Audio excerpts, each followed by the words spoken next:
এই বেটা নাম, বলছি না 1000 টাকা নিতে পারবো না, কথা কি কানে যায় না?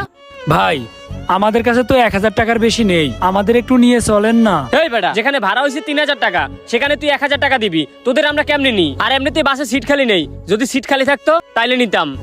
ও বাসে সিট খালি নেই, ঠিক আছে ভাই সমস্যা নেই, আমরা না হয় দাঁড়াই গেলাম। কিরে রফিক, ওইখানে কি হয়েছে?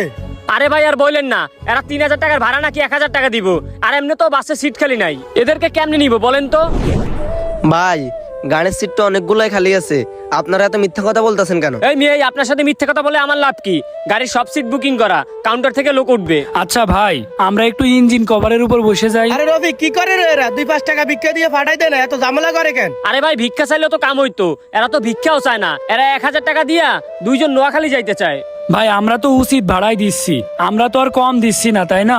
নোয়াখালীর অরিজিনাল ভাড়া তো 1000 টাকা দুইজনে। ওই বেটা ওই, অন্য সময়ের কথা এখন বললে হয় নাকি? এখন ঈদের সিজন, এখনই তো একটু ব্যবসা করবো তাই না? তোদের কাছে যখন ভাড়া নাই, তোরা ঈদের 4-5 দিন আগে যাইতি, তোরা ঈদে আসলি কেন? ভাই আমাদেরকে ঈদের আগের দিনও কারখানা থেকে ছুটি দেয়নি, ছুটি যদি দিত তাহলে তো আমরা আগেই চলে যাইতাম। ভাই আমাদেরও তো একটু বাড়ি যাইতে ইচ্ছা করে, মা বাপরে দেখতে একটু ইচ্ছা করে, ভাই আমাদেরকে একটু নিয়ে যান না। দেখেন ভাই আপনারা এরকম কইরেন না, ঈদ আসতে তো কি হয়েছে, বেশি ভাড়া নিয়েন না, যেটা অরিজিনাল ভাড়া সেইটা দিয়ে আমাদের একটু নিয়ে যান ভাই। আরে ভাই তোরা তো অনেক খারাপ, তোদের জন্য আমাদের গাড়ির রিপুটেশন খারাপ করবো নাকি? প্রত্যেকটা যাত্রীর কাছ থেকে 1500 টাকা ভাড়া নিচ্ছি, আর তোরা দুইজনে 1000 টাকা দিতে চাস? শোন ভাই, তোরা বাসের পাশে ঘুরঘুর করিস না, তোরা চইলা যা, কখন যে কানের নিচে মাইরা দিমু তখন আমরা খারাপ হয়ে যাব। ভাই ভাই থামেন থামেন, মারা লাগবে না ভাই, আমরা চলে যাচ্ছি। এই ভাই চল। আর বাসের পাশেও আসবি না। ভাই কোনো বাসে তো আমাদেরকে নিচ্ছে না, আমরা কি তাহলে ঈদে বাড়ি যেতে পারবো না? চল না রে ভাই, অন্য কোথাও যাই, খুঁজে দেখি বাস পাই নাকি, কোনো বাস আমাদেরকে নেয় নাকি। তোরে এবার আমি বাড়ি নিয়েই যাব, যে এমনিই হোক না কেন। আচ্ছা ভাই চল ওই গাড়িটাই আবার যাই, গিয়ে উনার কাছে একটু রিকোয়েস্ট করি আমাদেরকে নিয়ে যাওয়ার জন্য। ঈদের সিজনে ওরা যে পরিমাণ ভাড়া বাড়ায় দিছে, আমাদেরকে মনে হয় নেবে না, গিয়ে কোনো লাভ নেই। আচ্ছা তুই চল না।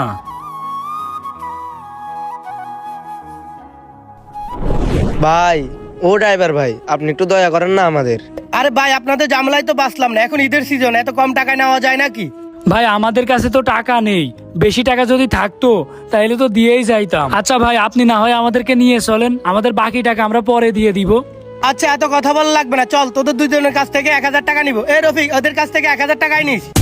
এই চল চল তাড়াতাড়ি চল, গাড়িতে উঠতে হবে। তুই এবার খুশি তো নাকি? ভাই আমি অনেক খুশি, চল চল। একেবারে পিছনে ববি যা। আচ্ছা ঠিক আছে ভাই যাচ্ছি, আমরা একদম পিছনেই বসছি। এই চল চল একদম পিছনে চল, বস ওই সাইডে, ভিতরে যা তুই। শোন সাবধানে বসিস, ঘুমাই যাবি না কিন্তু, আর টাকা পয়সা সাবধানে রাখিস। হ ভাই, টাকাগুলো আমি সাবধানেই রাখছি। এই রফিক যা তো, আগে ওদের ভাড়া দুইটা তোল। আচ্ছা ঠিক আছে।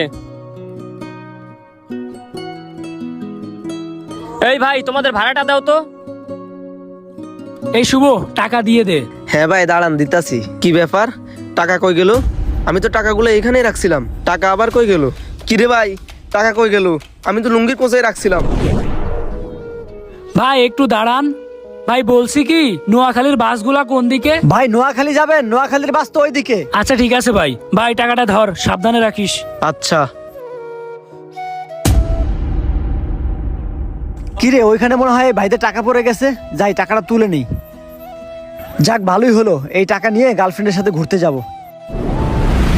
টাকা কই গেল মানে? ভালো করে দেখ কই রাখছিস। ভাই আমার মনে আছে আমি লুঙ্গির কোচাই টাকাগুলো রাখছিলাম, এখন তো খুঁজে পাচ্ছি না। খুঁজে পাচ্ছিস না মানে? শুভ তোর মিথ্যা বলার স্বভাব এখনো যায়নি, ভালো করে খুঁজে দেখ, কই দেখি।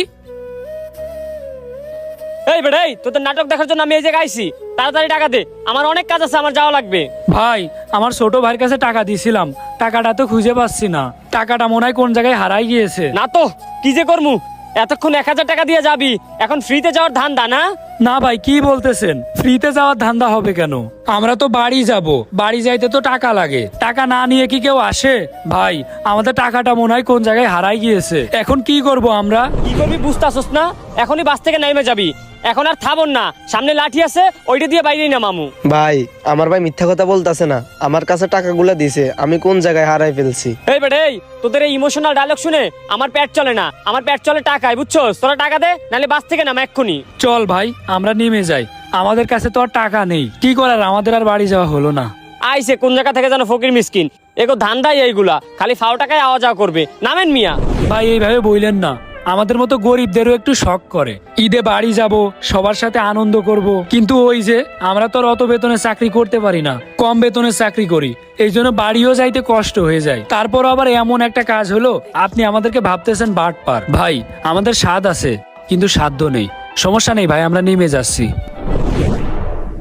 ঈদের যে আনন্দ, এটা আসলে আমাদের মতো গরিবদের জন্য না, ঈদের আনন্দ বড় লোকদের জন্য। আমরা যে একটু আনন্দ করব, পরিবারের সাথে একটু টাইম কাটাবো, ভালো ভালো খাবার খাবো, এগুলো আসলে আমাদের কপালে নেই। অনেক মানুষের সিন্ডিকেটের কারণে গরিবের ঈদ আনন্দটাই মাটি হয়ে যায়।